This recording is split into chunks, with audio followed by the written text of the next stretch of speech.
e mbajtit të fsheht 20 e sa ditë dhe e nxori të nesërmen e vendimit të irenave të kushtetuesës, të vendimit antikushtetues, antiligjor, të turpshëm, të pa precedent në historinë e Europës dhe të botës, për një vend me shtet ligjor. Kjo i dha zemër Edi Ramës. Shikoni pse foli djaj, se nuk e keni kuptu, nuk e keni analizu mirë, kam pa unë.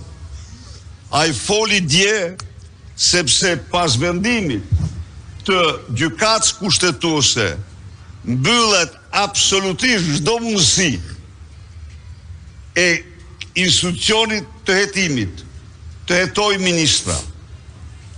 A i mori garanci të plot për këte, sepse në rast se nuk ka pezullim, imunitetin dhe arrestimin ai nuk e lejon kur, siç nuk e lejoi në rast e Sajmir Tahirit. Pra, ajo mas e vetme që u kishte ngel në dur institucionit të prokurorisë ishte pezullimi në rast e ministrave. Dhe këte pasi pariti gjykatën kushtetuese gjerë në tjegulla, e blokoi një mas të tillë. Një akt si ky nuk ka ndodhur kurrë.